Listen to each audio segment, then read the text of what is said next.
Chicken patties আমাদের সকলে কিন্তু অনেক বেশি প্রিয় একটি খাবার। আর এই চিকেন প্যাটিস আমরা বাইরে থেকে কিনে খাই বেশি, কারণ বাড়িতে অনেক বেশি ঝামেলা বলে তৈরি করতে চাই না।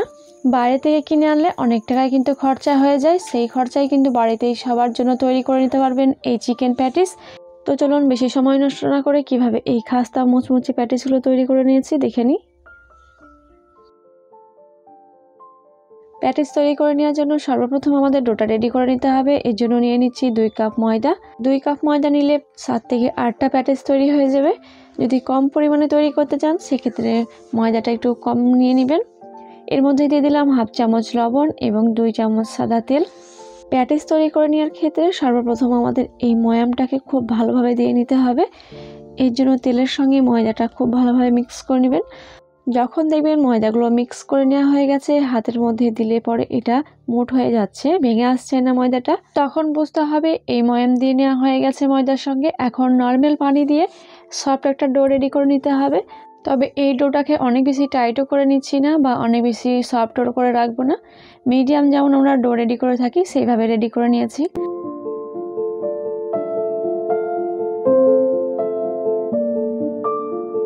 ডোটাকে রেডি করে নেওয়া হয়ে গেছে, এখন এটা রেস্টে রাখতে হবে। এই জন্য উপর থেকে যেন ড্রাই না হয়ে যায় 1 থেকে 2 ফোঁটা সাদা তেল দিয়ে নিলাম। এখন ঢাকা দিয়ে রেখে দিচ্ছি। আমি 1 কাপ পানি নিয়েছিলাম, আর 1 কাপ পানিতে কতটুকু বেঁচে গেছে সেটা দেখেই বুঝতে পারবেন। ময়দাটা রেস্টে রাখার সময়টুকুতে আমাদের পরের স্টেপের কাজগুলোকে করে নিতে হবে। এর জন্য নিয়ে নিচ্ছি একটা বাটিতে 3 থেকে 4 চামচ তেল এবং 4 থেকে 5 চামচ নিয়ে নিচ্ছি কর্নফ্লোর। এখন সব কিছু উপকরণ একসঙ্গে খুব ভালোভাবে মিক্স করে নিতে হবে। এটা কীভাবে মিক্স করে নিয়েছি আর কতটা ঘন রেখেছি সেটা দেখেই বুঝতে পারবেন। এটা আমার রেডি করে নেওয়া হয়ে গেছে, এখন এটাকে রেখে দেবো সাইডে। এরপর আমাদের লাগছে চিকেন। তো চিকেন আমি প্রায় নিয়েছি 300 গ্রাম, আর 300 গ্রাম চিকেনকে খুব ভালোভাবে কিমা করে নিয়েছি। চিকেনগুলোকে আমি একদম মিহি কিমা করে নিয়েছি। যদি আপনারা পছন্দ না করেন সেক্ষেত্রে টুকরো করে নেবেন ছোট ছোট। প্যাটিস তৈরি করে নেওয়ার জন্য আমাদের পুরটাকে রেডি করে নিতে হবে। এর জন্য ফ্রাই প্যান বসিয়ে নিয়েছি। এখন আমি এর মধ্যে দিয়ে দিলাম 2 থেকে 3 চামচ তেল, আর দিয়ে দিচ্ছি 2টো বড় সাইজের পেঁয়াজ।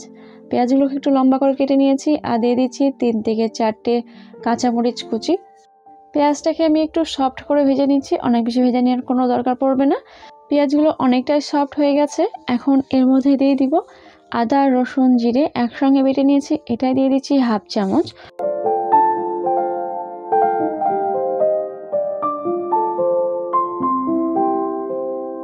কয়েক সেকেন্ড ভেজে নিলে দেখবেন আদা রসুনের গন্ধটা চলে গেছে। তখন এর মধ্যে দিয়ে দিতে হবে গুঁড়ো মশলা। 1/2 চামচ দিয়ে দিচ্ছি লবণ, 1/4 টিস্পুন দিয়ে দিচ্ছি হলুদ গুঁড়ো, জিরে গুঁড়ো ধনে গুঁড়ো 1/2 চামচ, চিকেন মশলা 1/2 চামচ এবং গরম মশলা দিয়ে দিচ্ছি 1/2 চামচ। এখন গুঁড়ো মশলাগুলো দেওয়ার পর শুধুমাত্র মিক্স করে নিব। এগুলো কিন্তু হাই হিটে জাল করে নেবেন না, তাহলে পুড়ে যাবে মশলাগুলো।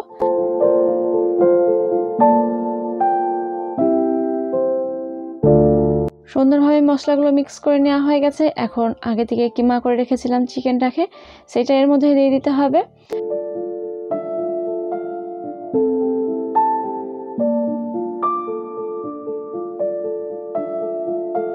চিকেনের সঙ্গে মশলাগুলো সুন্দরভাবে মিক্স করে নেওয়া হয়ে গেছে। এখন এর মধ্যে 4 থেকে 5 চামচ মতো পানি দিয়ে নিলাম। এতে করে কি হবে, মশলাগুলো পুড়ে আসবে না আর চিকেনটা সুন্দরভাবে রান্না করে নেওয়া হয়ে যাবে। 4 থেকে 5 মিনিট রান্না করে নেওয়ার পর এর মধ্যে দিয়ে দিচ্ছি একটা ক্যাপসিকাম কুচি।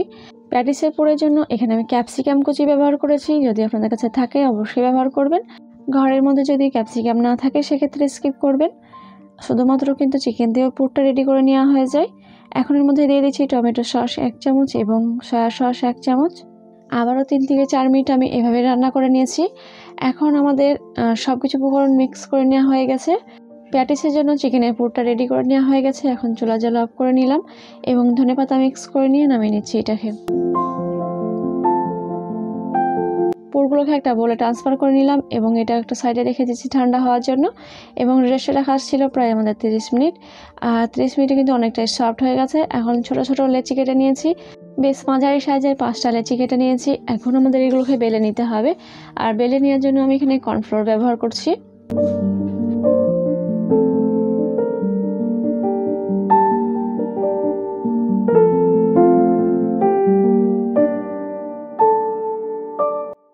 এই প্যাটিসটা তৈরি করে নেওয়ার জন্য আমাদের পরপর একইভাবে সবগুলো রুটি তৈরি করে নিতে হবে। আর এখানে আমি পাতলা করে বেলে নিয়েছি। কতটা পাতলা করে বেলে নিয়েছি আমি একটু তুলে দেখালাম, তাহলে আপনাদের বুঝে নিতে সুবিধা হবে। তো এইভাবে একে একে আমি 5টা রুটি বেলে নিয়েছি। আর সবগুলো যখন বেলে নেওয়া হয়ে যাবে তখন আমরা আগে থেকে যে রেডি করে রেখেছিলাম কর্নফ্লোর এবং তেলের মিশ্রণটাকে সেটা এর মধ্যে দিয়ে নিতে হবে। তো এটা দেখে নিলে বুঝে নিতে পারবেন। এখন হাত দিয়ে খুব সুন্দরভাবে এগুলোকে মিক্স করে লাগিয়ে নিতে হবে।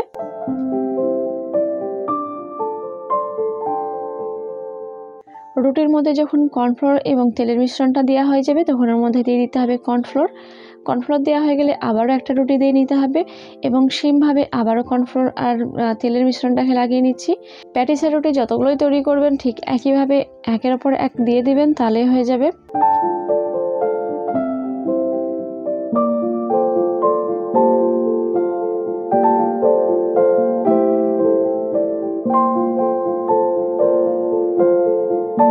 এইভাবে একে একে 5টা রুটি দেওয়া হয়ে গেল। আর যখন 5টা রুটি দেওয়া হয়ে যাবে উপর থেকে আমাদের দিয়ে নিতে হবে কর্নফ্লোর আর তেলের মিশ্রণটাকে। এখন আমাদের প্যাটিসের যে লেয়ারটা তৈরি হয় ঠিক এইভাবে লেয়ারটা তৈরি হবে। এর জন্য আমাদের রোল করে নিতে হবে। আর রোলটা যখন করে নেবেন তখন অবশ্যই টাইট করে রোলটা করে নেবেন। এই রুটিটা যত সুন্দরভাবে টাইট করে রোল করে নিতে পারবেন ততই সুন্দর প্যাটিসের লেয়ারগুলো সুন্দর হবে। তো আমার এটা রোল করে নেওয়া হয়ে গেছে। সাইড থেকে একটু কেটে নিলাম আর কেটে নিয়ে একটা সাইডে রেখে দিচ্ছি। এগুলো কিন্তু বাদ দেওয়া যাবে না, এগুলো যখন আবার আমি একসঙ্গে মিক্স করে এগুলোর একটা রুটি করে নিব। কেটে নেওয়ার পর লেয়ারটা দেখেই বুঝতে পারবেন কিভাবে বোঝা যাচ্ছে। তো একইভাবে আমি সবগুলো কেটে নিচ্ছি। তো এখান থেকে প্রায় আমি 6 থেকে 7টা কেটে নিয়েছি। আর এখানে লেচির সাইজগুলো কিন্তু আমি একটু মোটা রেখেছি, যেহেতু প্যাটিসগুলো একটু বড় সাইজে তৈরি করব। যদি ছোট সাইজে তৈরি করতে চান সেই ক্ষেত্রে লেচিগুলো একটু ছোট সাইজের করে নেবেন। যে সাইডের এই লেয়ারগুলো বোঝা যাচ্ছিল সেই সাইডে হাত দিয়ে একটু চেপে গোল করে নিলাম। এখন এগুলোকে বেলে নিতে হবে। বেলে নেওয়ার পর নিজেরাই বুঝতে পারবেন এই লেয়ারগুলো কিন্তু একটা একটা করে বোঝা যাচ্ছে। তো প্রায় আমার বেলে নেওয়া হয়ে গেছে একটা। আর একটা যখন বেলে নেওয়া হয়ে যাবে তখন সাইডগুলো ঠিক এইভাবে কেটে নিতে হবে। আর কেটে নেওয়ার পর আমি 4 কোনা করে নিচ্ছি। সাইডগুলো কেটে নেওয়ার পর এগুলো ফেলে দিবেন না, একইভাবে আবারও রুটি বেলে নেবেন আর প্যাটিসের আকার তৈরি করে নেবেন, তাহলেই হয়ে যাবে। এইভাবে 8 থেকে 9টা কিন্তু প্যাটিস তৈরি করে নেওয়া যায়। এখন চারি সাইডে আমি পানি লাগিয়ে নিলাম। পানি লাগিয়ে নিলে কী হবে, সিল করে নেওয়া যাবে খুব সহজেই। এখন রেডি করে নেওয়া চিকেনের পুরটাকে 2 থেকে 3 চামচ দিয়ে নিব।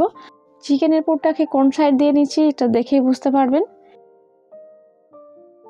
পুরগুলো দেওয়া হয়ে গেলে একটা কোণ থেকে নিয়ে এসে আর একটা কোণে সেট করে নিতে হবে। আর সেট করে নেওয়ার পর আমি কিন্তু একদম ধারে ধারে এটা চেপে চেপে সেট করে নিব না, ধারের সাইডটাকে একটু ফাঁকা রাখবো এবং যে পুর আছে সেই পুরের নিচ থেকে আমাদের এইভাবে চেপে চেপে সিল করে নিতে হবে।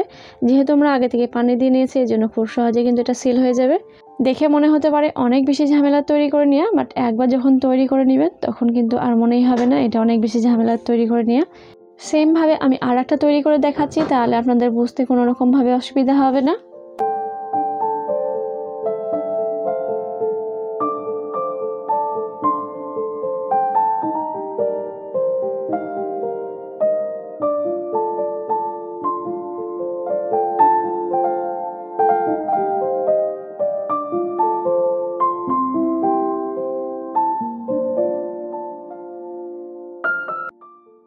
এইভাবে একে একে সব প্যাটিসগুলো তৈরি করে নেওয়া হয়ে গেছে।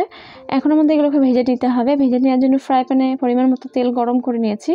তেলটাকে অনেক বেশি গরম করে ফেলা যাবে না, তাহলে প্যাটিসগুলোর সঙ্গে সঙ্গে কালার চলে আসবে। আর কালার চলে আসলে এটা কিন্তু একদমই মুচমুচে হবে না, আর ভেতর থেকে কাঁচা থেকেই যাবে।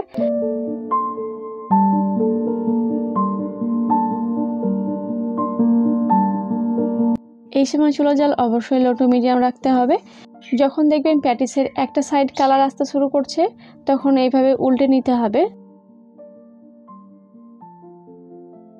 এখন দেখে বুঝতে পারবেন প্যাটিসের কালারটা সুন্দর আসতে শুরু করেছে, তার সঙ্গে প্যাটিসের যে লেয়ারটা আছে কত সুন্দরভাবে বোঝা যাচ্ছে। প্যাটিসের লেয়ার যত সুন্দরভাবে বোঝা যাবে আর যত সুন্দরভাবে ফুলে উঠবে ততই ভালোভাবে হবে এই প্যাটিসগুলো। আমি আমার পছন্দ মতো কালার করে ভেজে নিলাম প্যাটিসগুলো এবং তেল ঝরিয়ে তুলে নিচ্ছি, একটা টিস্যু পেপারে রেখে দিব। মাশাআল্লাহ, চিকেন প্যাটিসগুলো দেখতে যেমন সুন্দর হয়েছে তেমন কিন্তু খেতেই মজার হয়েছিল। আর এগুলো দোকানের থেকে কিছু কম হবে না, একবার এইভাবে ট্রাই করে দেখবেন, আশা করছি আপনাদেরও অনেক বেশি ভালো হবে। আর এগুলো কতটা খাস্তা এবং মুচমুচে হয়েছে আমি একটা ভেঙে দেখাচ্ছি। চিকেন প্যাটিস রেসিপি আপনাদের কাছে কতটা ভালো লেগেছে অবশ্যই জানাবেন। ভালো লেগে থাকলে চ্যানেলটিকে সাবস্ক্রাইব করে নিতে ভুলবেন না। তাহলে আজকের মতো এখানে বিদায় নিচ্ছি। ততক্ষণ পর্যন্ত সবাই অনেক বেশি ভালো থাকবেন, সুস্থ থাকবেন। আল্লাহ হাফেজ।